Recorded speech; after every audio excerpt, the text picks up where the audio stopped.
size. As you said, Infernal Shrine is our Game 3 map choice from L5 and seems to be another battleground great for Sonya.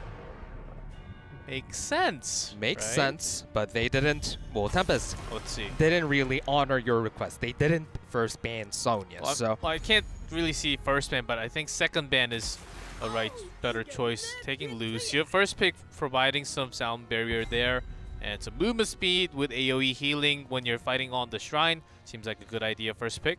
I don't think Honkano has ever played solo support Lucio on Tempest ever, so this is definitely signaling a double support coming down, and it also shows that Tempest is probably falling into that trap again of just sticking to their comfort picks, what has worked in the regular season in less important games, and just hoping that their mechanical prowess carries them through. Will it, though, against such a titan such as L5?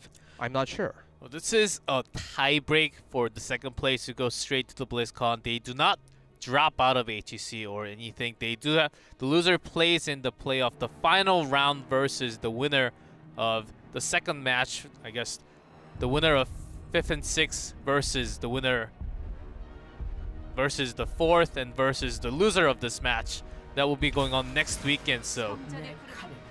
But they do have to bring in everything if they're going to go straight to BlizzCon. And Sonya first picked here now because they know. Maybe they heard me saying that Tempest is considering about second banning Sonya.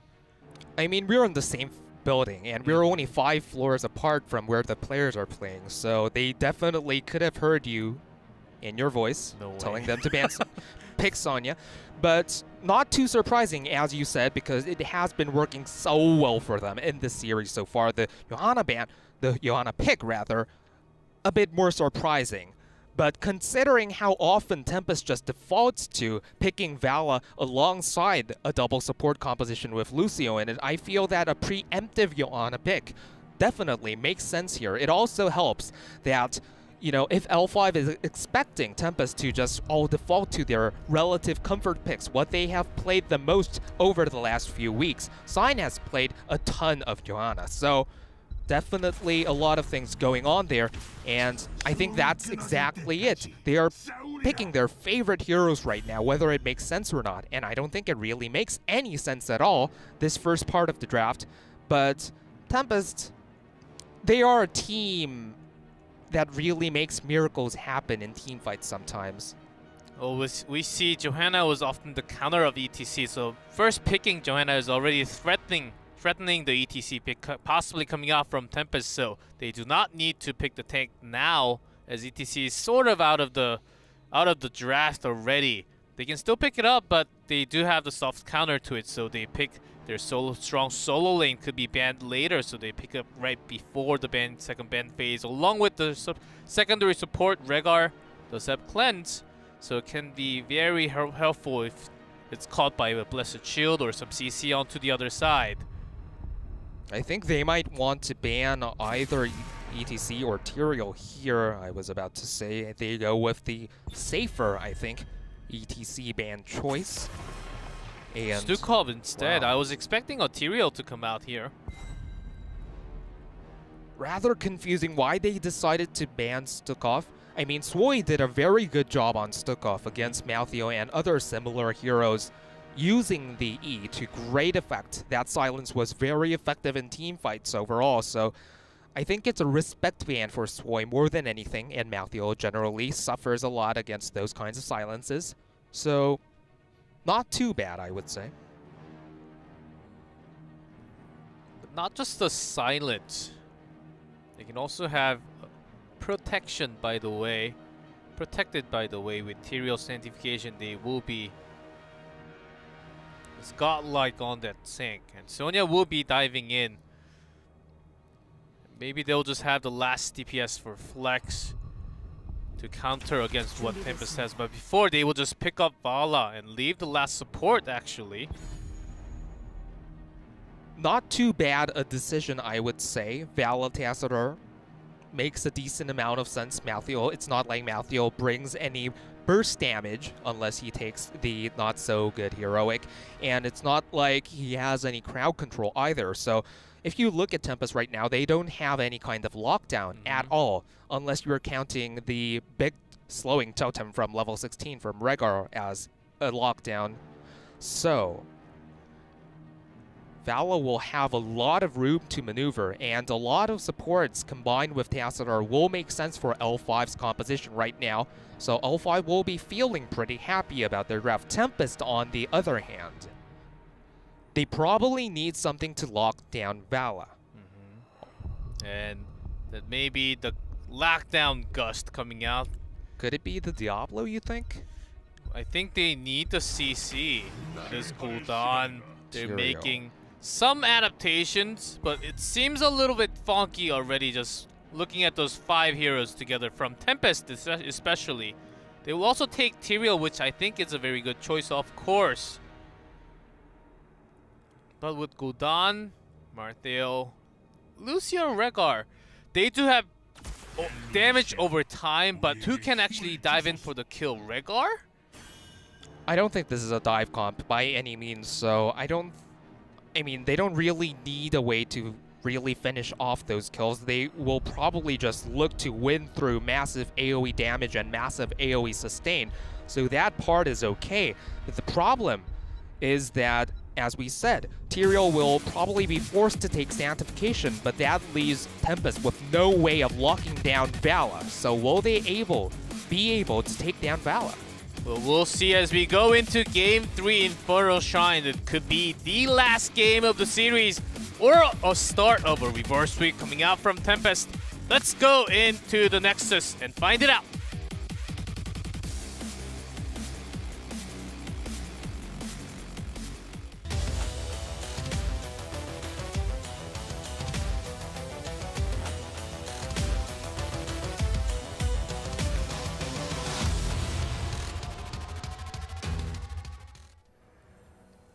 In blue, L5.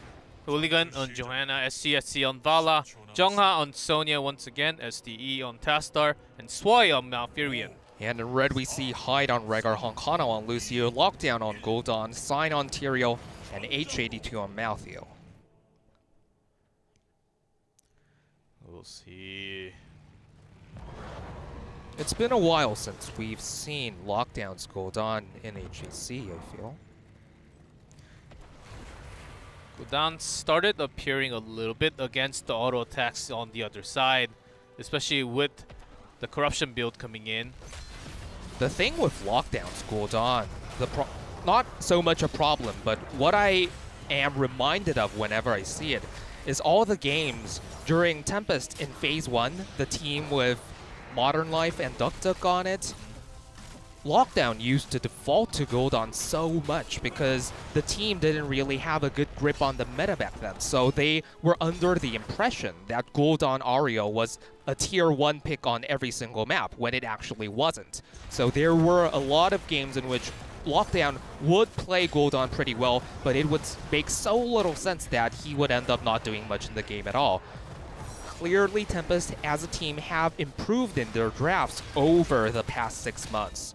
And Lockdown's Gul'dan has never been an individual problem. But what really will he be able to do in this game? I'm not so sure. I think Gul'dan's Horrify after 10 will be dispositioning Vala if it's staying in the front to the double support and the back line on the other side. If they can focus that well when they do not have the protection from the double support from the back line, I think that will be what they're looking for, but that requires lots of ifs, though. This double support has a different dynamic than the one we saw in the last 2 games because Rhaegar actually has a cleanse. So it's going to be a bit different. L5 doesn't have a cleanse, but Tempest doesn't have any kind of lockdown either, so that's not going to matter as much. So the mind games between the supports and some kind of dive hero won't be there for the first time in this series. So I feel that the real matchup to watch will be the one between Vala and Gul'dan because both teams will be very dependent on those assassins for the majority of their team fight's damage. Generally, Gul'dan is considered a decent pick into Vala, But with double support on each side, I'm not so sure. And especially because Sonya can pose more of a direct threat to Gul'dan compared to what Maltheo can do for Vala. Seems like it's already starting with the CC. There's a root placed onto the other side. Jungha takes a decent amount of damage, but the double sustain is there, and Tyrael goes in and dies, but uses the trait value here. So they do catch up in numbers, but they will be lacking their member though. And so far, the first team fight seems to be going in the exact direction that we expected it to, with Vala with double support being stronger than Gul'dan with double support. But Hooligan just goes out to zone Tempest away alone for no good reason, actually, and ends up just forfeiting his life. Hyde will be caught with SCSC's Qs with dives, and seems like Gul'dan is also into the choke point. Didn't even see him on the screen as he was just staying on top. There was no way of surviving that. Both teams aren't playing as perfectly as we would like them to, but L5 have the better team fight composition so far and are playing better overall as well. Doesn't look like a good sign coming out from Tempest already. Seems like their minds are a little away from the game. Their old ghosts are haunting them once again, it seems. After 2 straight losses, they simply are at a loss for what to do. We saw that telegraphed in the draft, where they picked 2 supports and Maltheo in the first rotation without good reason. Still, game is not lost. The fort managed to be defended. And because of the camp, Maltheo was in the mid lane for some part, but fear that Maltheo could not really get the advantage of the solo laning because L5 was rotating up and down to avoid that from happening actually. Now he's gonna go up with the camp, but very soon after 10, he will have to move back to the other lanes, and he will not he already lost his early game power for Tempest. For sure. And Tempest will probably just have to wait it out until level 10, which they can definitely do because it's not like L5 have Zeratul, Genji, and Illidan or something that can absolutely punish their rotations.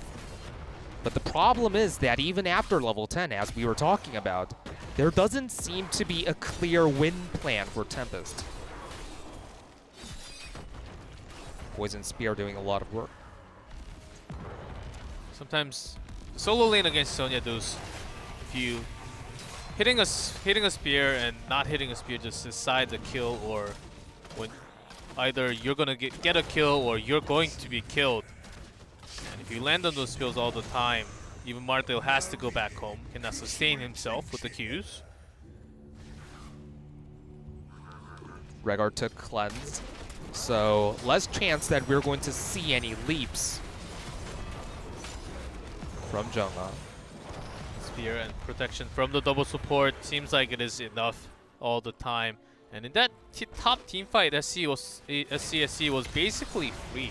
He was off to the side doing free damage because there is no threat from the other side. There's no judgment, there's no locking in CC. There's only some slow from the totem, I guess. And because of the level advantage that L5 has, Tempest is going to go with the standard response of completely ignoring the shrine, respecting their level 10 spike, and instead going to push the top fort, which is not going to go very well simply because it's not an auto-attack assassin, but rather Gul'dan and 2 supports that Tempest has in their team composition.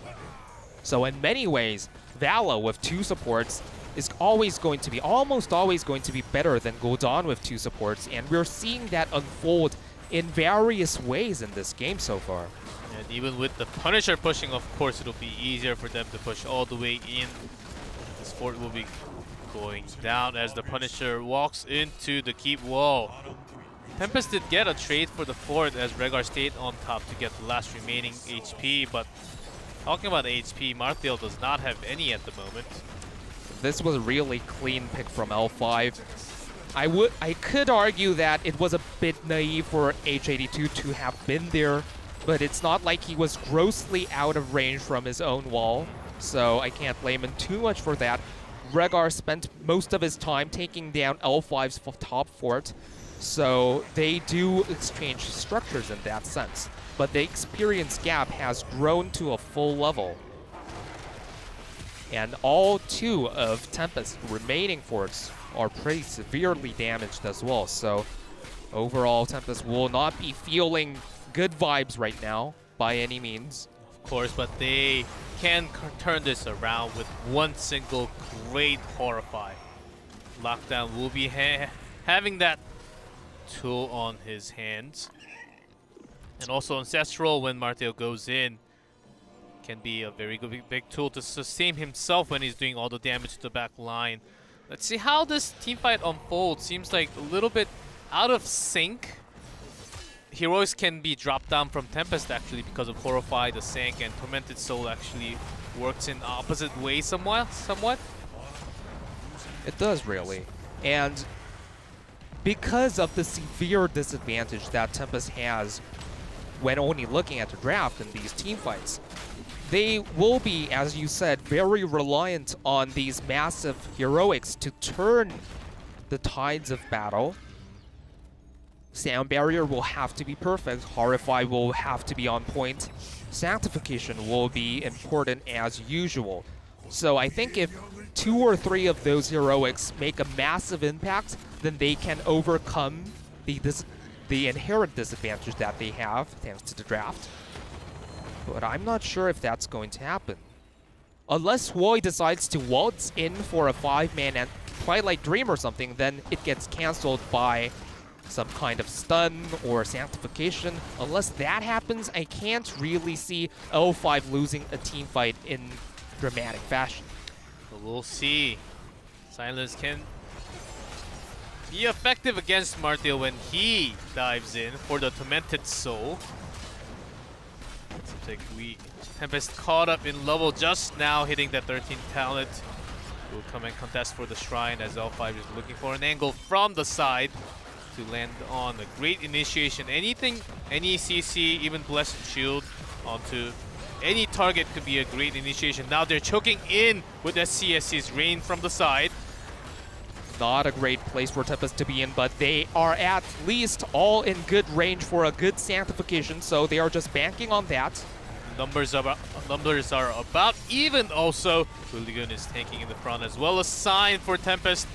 Junga is looking for the angle to do massive damage onto Marteo. It is protected by the wave, by the Sanctification, and perfect Sound Barrier timing. But the silence comes in now. The turnaround for L5. Lucio blows up. Ancestral does not connect. And that's not going to be the only kills happening in this team fight. 4 and make that 5. The entire team goes down for Tempest. L5 just dominating that Sound Barrier timing seemed like crucial. The Sound Barrier was good, but impeccable presence of mind from Swoi to use Ice Block precisely at the timing where Gul'dan tried to snipe him off with a Horrify. It was so impressive. He pressed Ice Block right as the second Gul'dan used Horrify on him, then cancelled it, used Twilight Dream, caught 3 or 4 members in the silence, and that's how L5 completely turned around that teamfight. Sanctification was pretty much on point. It could have been better, we can't complain. But Malfurion single-handedly carried that teamfight so hard, and Malfurion may not be exactly the best support in this meta right now, but Swoi is showing why he had such a good showing on that support over all those months when L5 was clearly the best team in the world. Really fantastic. That timing, I think Tempest wanted to turn that around with the Sound Barrier right after the Sank, but Swoi came in with the silence and delayed that amount of time. And within that amount of time, the shield from the barrier just went down right after. Tempest could not really make the engage. They already lost their timing to make that opening. Now here comes another one. Blessed Shield dropped down, but insta-cleanse onto Gul'dan. Malfurion is onto a wrong place. Perfect Twilight Dream. With the Ice Block, they are silenced. 2 gone already. H82 is doing what he can, but he does not have too much healing as the both supports are already gone. Swoi is an absolute monster in this game. I haven't seen him play this well since 2016 when he had an argument for the best support in the world. It has been more than half a year since he couldn't say that anymore, since he wasn't the best support in the world. But today, in this game, I think this could be the best Malfurion game of his life. It's almost like if Tempest forgot what Malfurion is good at. If they try to dive, there is a big tool called Twilight Dream Ice Block. And that's exactly what happened. That's the summary of that team fight. That's the summary of this game even. Really impressive from Swoi. And you know, when you're behind 2-0 like Tempest is, when you're really desperate to turn the game around and you think you've got it, you think the team fight is opening up well, but suddenly one player on the opposition team, which you didn't even think was the ace of their team, makes a beautiful mechanical play like that and drowns all of your dreams. Into the zone, and it is really good stance. And Ancestral does connect. The Sonya is very low, may go down even with the shield, but he's trying to turn it around. Great Horrify cannot heal Sonya. Sonya goes down, but the Twilight Dream is so good. Yeah, that's really good. We'll be chasing a little bit more, so he has to use the Ice Block because there's a T-Wheel trait value as you guys are talking about, but Hyde will seem to be caught in the zone there. SCSC going in for the cleanup. Can he? Does he have E available? Yes, he does. And the extra Q, that's going to be it. But Lucio survives. But it seems like they are going for the core as they do have Tassadar. Is it possible for the time? In Hero League terms, this is a game in which Swoi 1v9 the entire game. So beautiful to watch. 3 Twilight Dreams straight. Perfectly executed. Oh, there's the shield and gone. Another target. Tyrael is now even blinded. Let's see. Core is going down. It is going to be close if they commit to it. There's all the defensive tools coming. SES is still alive though. That's it. Core goes down. The end of game 3.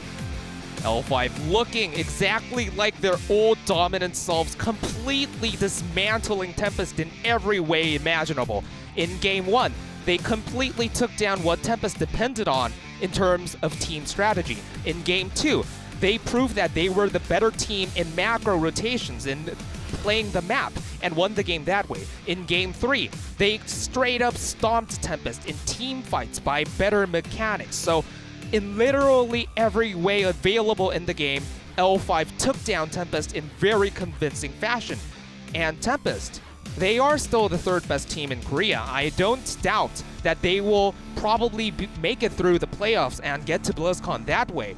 But this kind of defeat has to be so demoralizing for them. It exposed literally all of their weaknesses as a team, and all the teams at home that will be competing against them in the playoffs, they have watched this series. They will be studying from what L5 did, and Tempest will have to suddenly rebuild all their strategies from the ground up within 3 days.